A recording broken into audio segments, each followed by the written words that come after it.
Hello from the Music Interview Corner in cooperation with ROCKHARZ 25. And today I have for you Frozen Crown with Jade and Federico. Hello, thank you for having us here. Hi, it's been a pleasure to be here till now, and now it's a pleasure to do this interview with you. Thank you so much for taking time for this interview.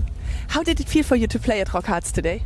Oh, it has been amazing. The crowd was so excited and they came. It was full. It was full. It was already packed. We played pretty early. As a second band, and we really weren't expecting that many people that early, and it was really cool. Also, we didn't expect that many Frozen Crown T-shirts in the crowd. So. I saw them. Yes, it looked beautiful. Yeah, that was really cool. Yeah. Yes, our first time here has been a blast. Yeah. Wonderful. Are there for your band special books or movies or mythological topics that inspired the lore of the lyrics of your songs? Of course, I am a big fan of Tolkien, and I took the chance to talk about topics in many of our songs in Frozen Crown because, I grew up with Silmarillion, with the Lord of the Rings, and I also studied all the other books because there are many, and all the messages we have for strong women.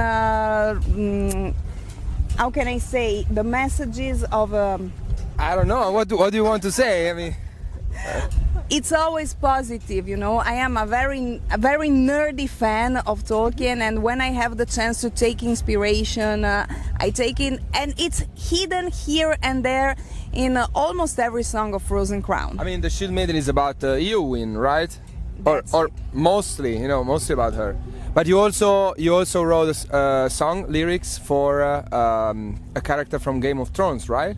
Yes. I was going to talk about this. Also, Game of Thrones has been a very strong inspiration for me. For example, the Water Dancer, that is now in our third album, is a song that talks about Arya Stark. So, I really love fantasy books and after it, fantasy movies, fantasy series. I basically start from the book because discovering things page by page is a trip that I really love being into. Yeah, I would say Robert E. Howard, Conan the Barbarian to start. A lot of sword and sorcery kind of, she's more into fantasy, I'm more into sword and sorcery kind of, fantasy. And I would say also classics like, Jack London or even, Ernest Hemingway, The Battle of the Man Against Nature. We talk a lot about wolves, actually. Yeah, we've got this obsession. We're not power wolf obsessed, but we have got that kind of obsession for that, yeah. And what's the story behind your band name? Oh, that's interesting.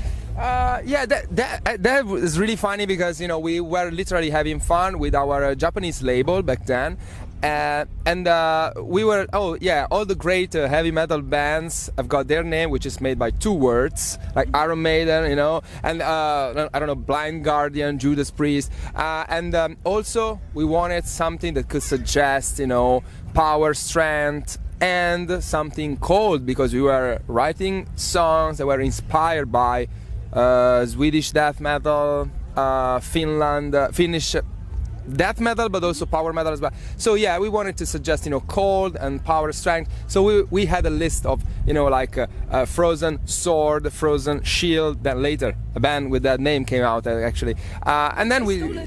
Yeah, pretty much. No. I mean, they stole the idea that Frozen Throne, but it was already taken by World of Warcraft, actually. And so we ended up with Frozen Crown. And that's it. We just want it to be, it to sound epic. Like, also because, what I forgot to say is that Celtic Frost, even if played a very different kind of musical style, were very influential in our songwriting and lyrics mostly. So Celtic Frost and Ice Dirt, all those kind of names that suggested, strength and cold were really what this was about. So yeah, Frozen Crown is just coming from that. Do you feel that fantasy allows you to say things that you couldn't express in a more literal or more modern way? Yeah, definitely. I mean, it's everything about, the challenges you have in life, the challenges you have against yourself as well, against the world, against yourself. Growing up, the challenges everybody faces every day are more easily depicted in songs through a fantasy, language. Actually having, monsters, evil creatures or whatever to fight is more, how can I say, epic and also, stimulating, for who reads the lyrics, rather than just, something that would be maybe more abstract, more, maybe trivial as well. Yeah. So yes, definitely. We just use fantasy to talk about inner battles and all these kind of topics. Yeah. What is the most personal song you've ever written? Most personal? Yes.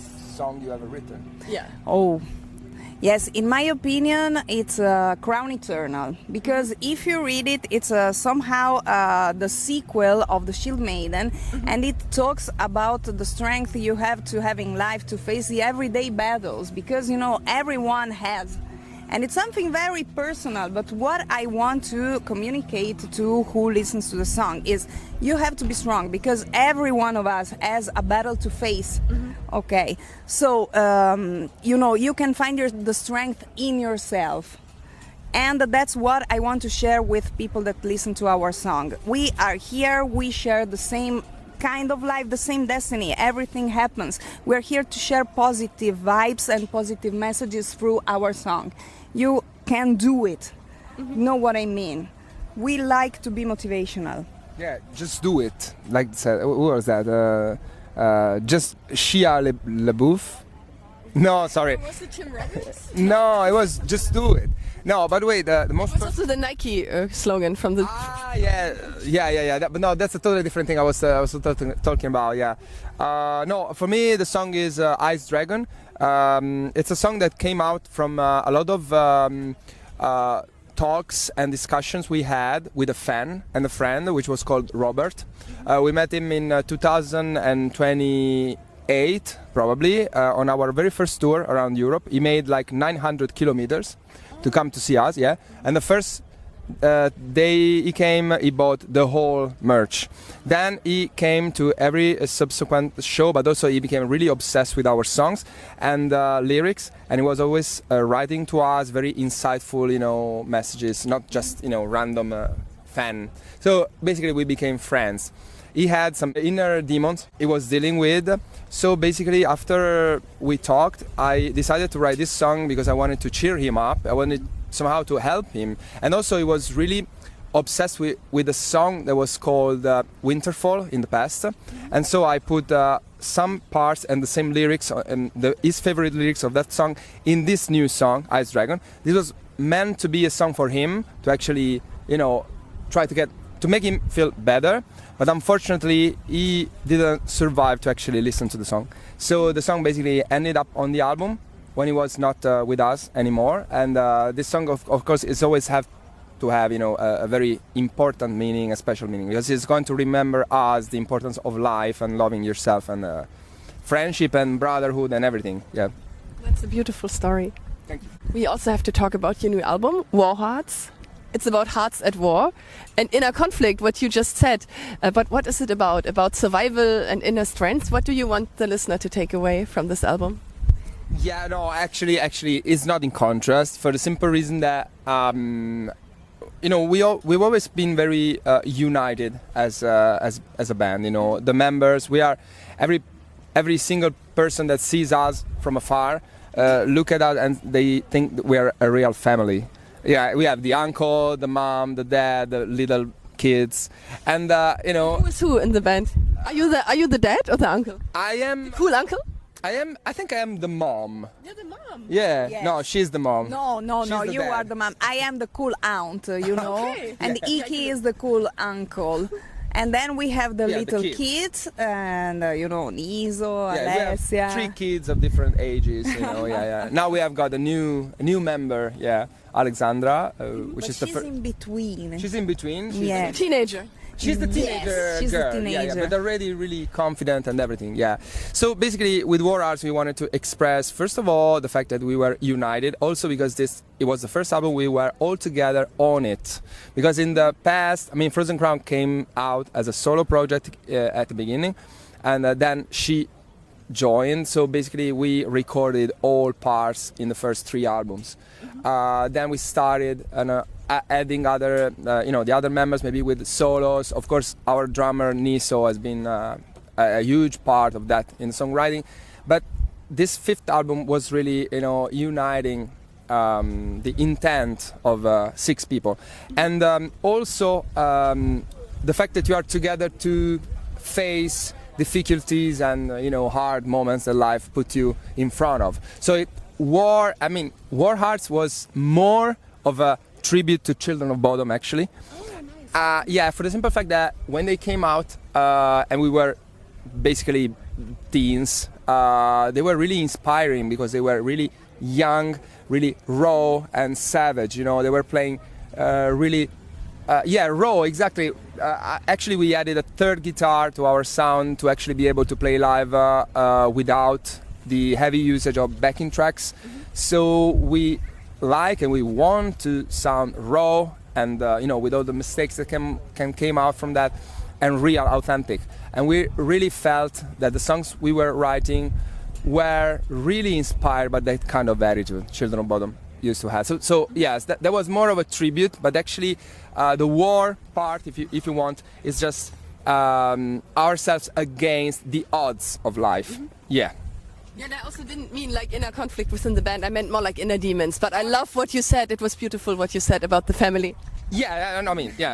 Sorry, I took it really from afar. Yeah. No, but it could have been that too. But you talk a lot about Finland. Do you have a special connection to Finland? Absolutely. I think all my, maybe also her, yes. Not all, but most of my favorite bands are from Finland.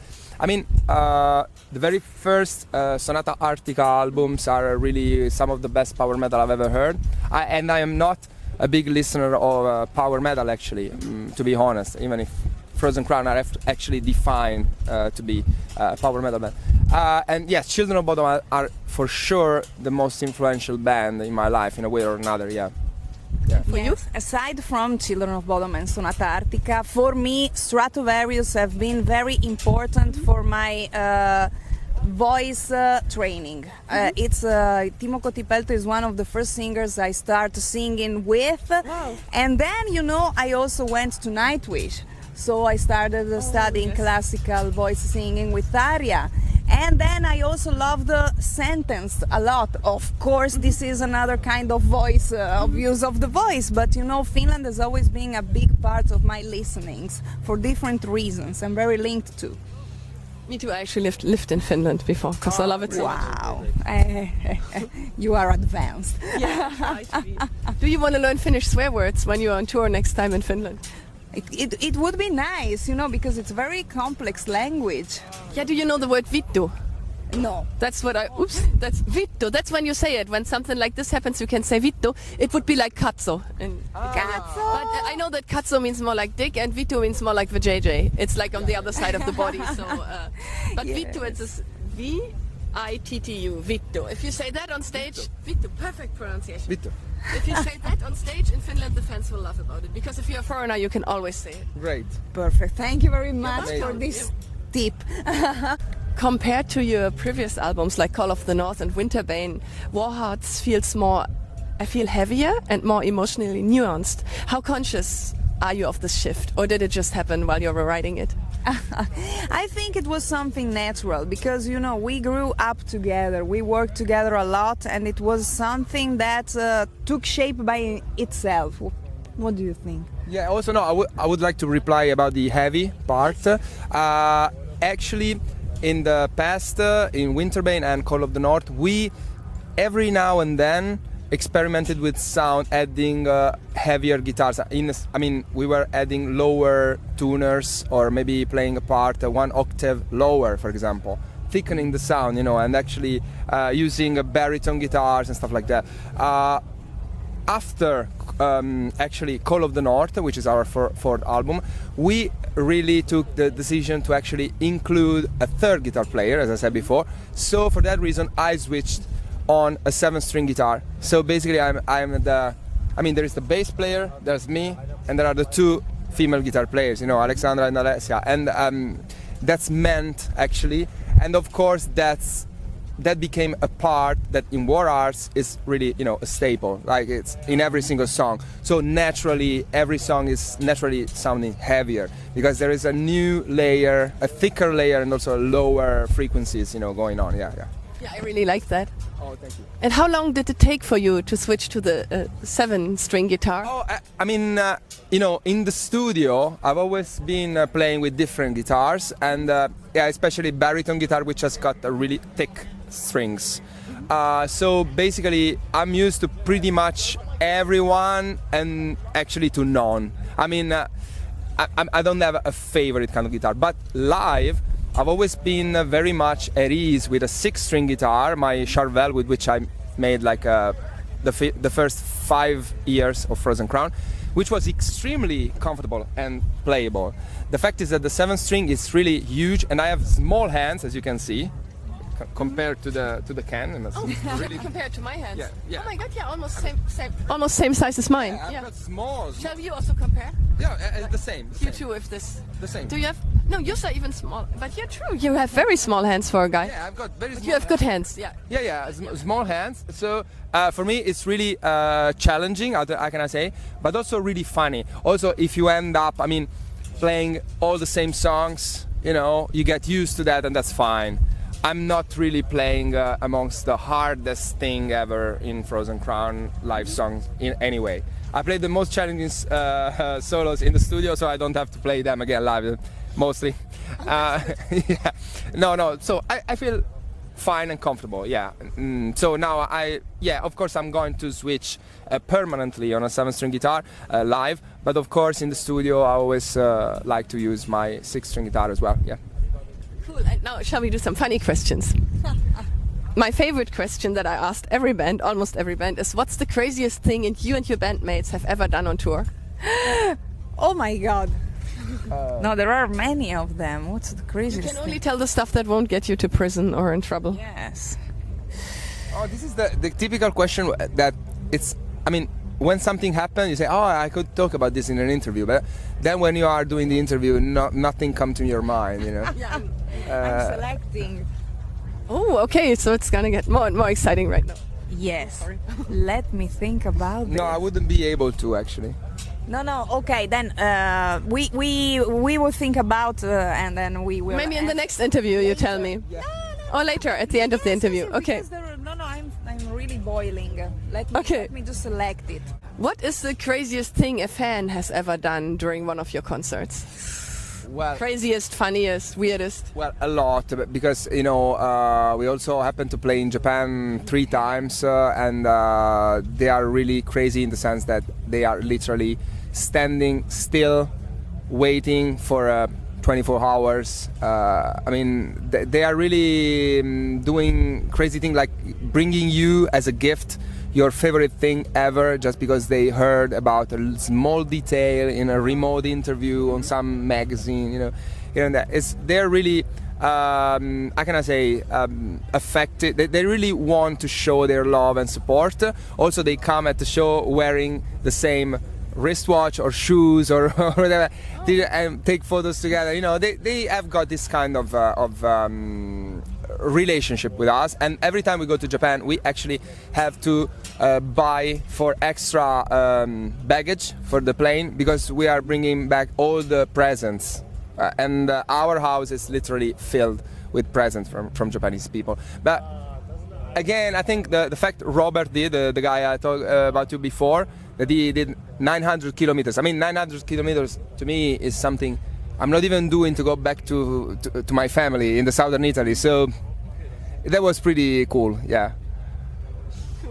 So if you would describe your musical journey as a band like a fantasy quest, which challenges have you already overcome, and who is the final boss that's still waiting for you? Oh, this is a really nice metaphor stuff. So, you know, we killed a lot of orcs. Yes, maybe also some balrogs, I think. But we are missing the final boss. And what would be the final boss?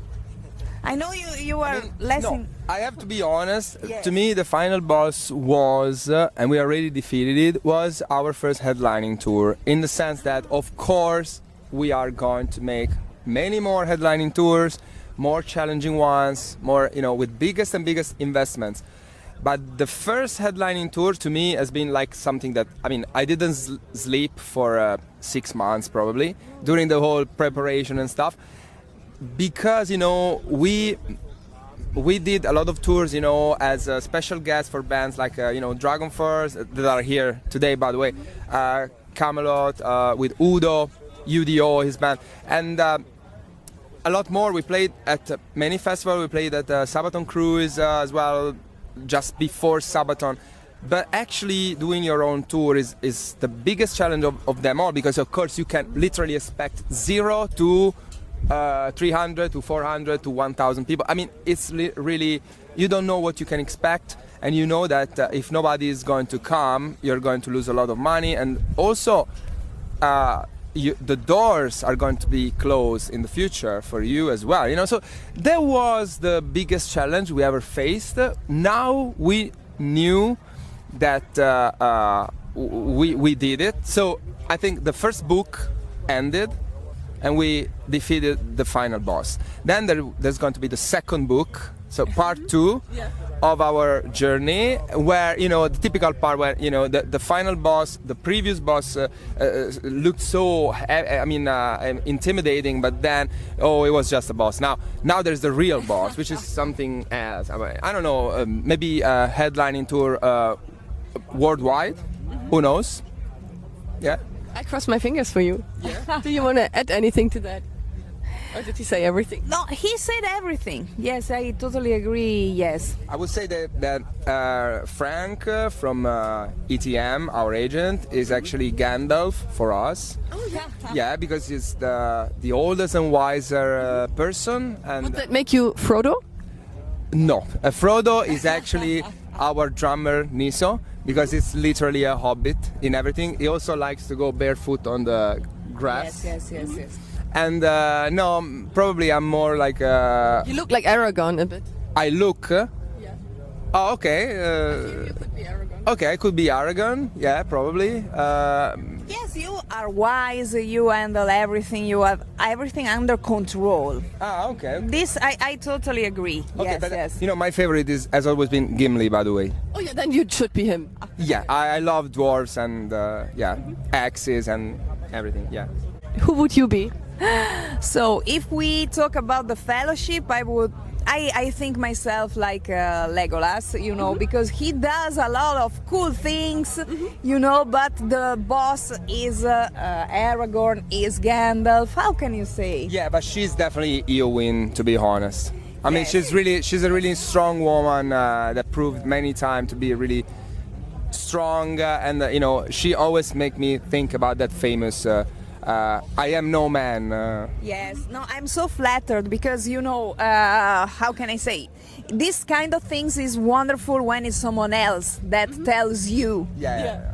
Thank you, Federico. She really could. She really, still she's bearing a lot of challenges. Probably the strongest person I ever met. Yeah. Wow. I'm normally kind of scared of dentists. And I know that you are a dentist. You're the nicest dentist I ever met, by the way. But how is it for you to be a vocalist and a dentist? Are there fans coming to your practice sometimes? Fans of Frozen Crown? Yes, and also people that after a couple of months start asking me questions because they saw me, watching videos on YouTube, listening to music. They suddenly realize, because when I go to work as a dentist, I am covered, my hair is tied and everything, so it's not that easy. But yes, people is asking frequently, and it's something I've always had. I've always been divided in two people. So I really like to do small things because I'm specialized in orthodontics. So I work with really small appliances, but on the other side I also really love to express myself widely with music. So, it's the dark side and the bright side. But I think every one of us is made by two different sides, at least. And what is more nerve-wracking for you, removing a wisdom tooth or hitting those really high notes on Warhorse? No, high notes, definitely. Also because I don't do surgery. Oh, you don't do that? No, I'm very sensitive and emotional, so I work on small appliances, straightening teeth, so something that it's very calm. While with music, I like adrenaline. It's a total opposite. Federico, are there any influences that you took to shape the sound of your music, of Frozen Crown, that people would never guess? Absolutely, yes. To start with, I'm a big fan of George Michael, actually. Also, a lot of my influences come actually from Richie Kotzen, which is, of course, tied more, to blues and all this kind of stuff. I'm really much into, overdriven guitars, very, how can I say, groovy guitars rather than metal. I also love, at the same time, black metal. I mean, black metal is actually my favorite metal genre. I would say, if I made a list, power metal would probably be the last one. No, it's just, I mean, I really love so much some specific power metal songs, but if you talk about quantity, I'm a big black metal listener, especially of the avant-garde era from, if you've ever heard about Arcturus, Borknagar, all the bands with, where the singers are Garm or Vortex. Vortex is my favorite singer ever, and also my favorite influence. And when I sometimes share these songs, like Colossus from Borknagar, you should listen to it. It's totally different from Frozen Crown. Everybody say, why? And I say, no, try to listen to that.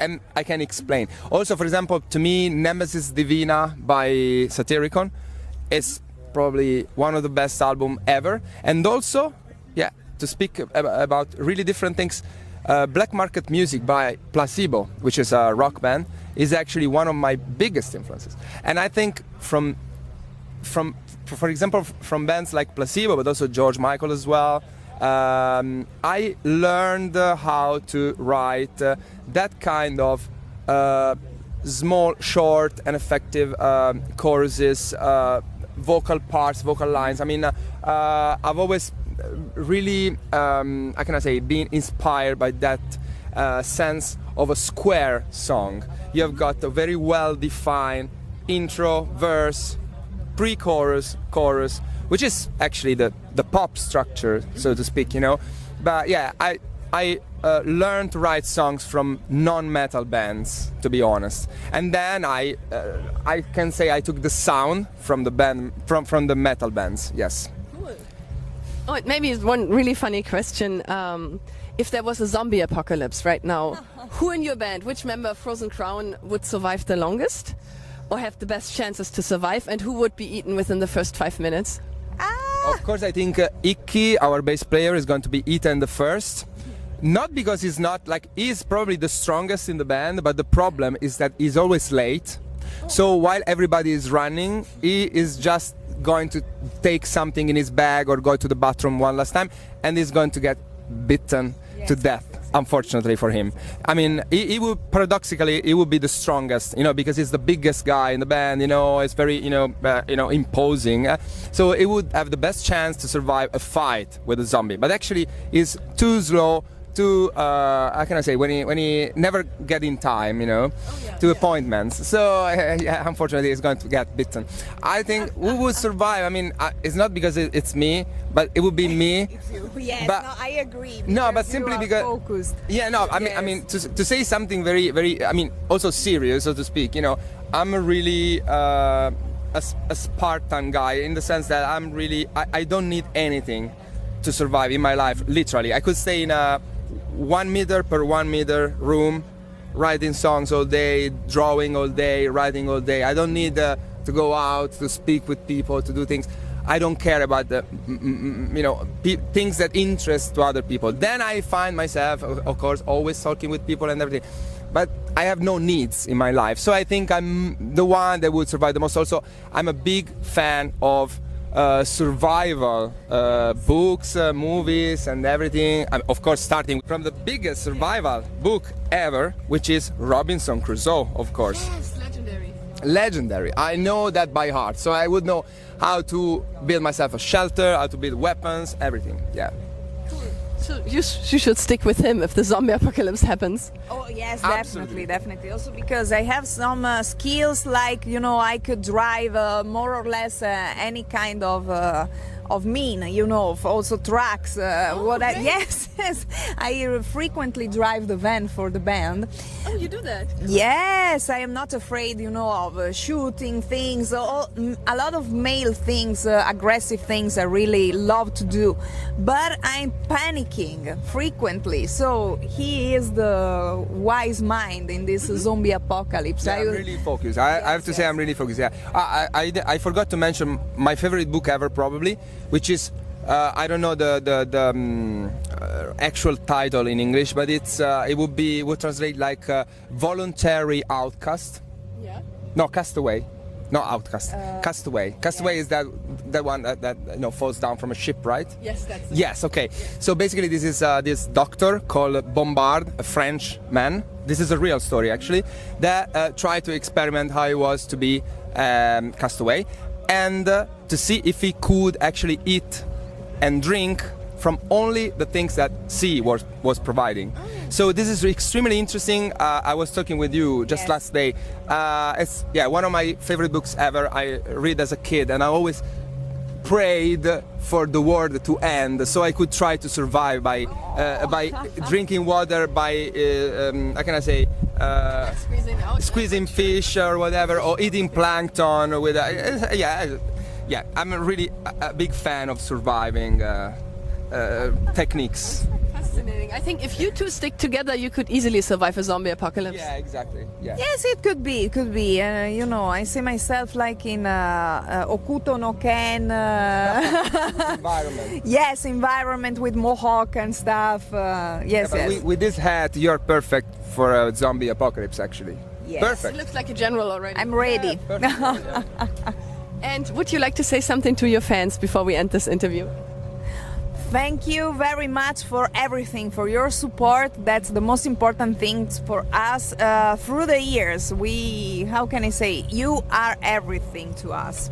Yeah, absolutely. It's been amazing to see so many of you here at ROCKHARZ. We couldn't really expect that much. Of course, we love every single one of you. We already toured Germany a few months ago with our first headlining tour, so you already know what we think about you. But thanks again, and we really hope you keep enjoying and streaming, of course, ROCKHARZ, and of course our new album in the future, of course, on Naples Records. Thank you so much, and goodbye from the Music Interview Corner. Thank you.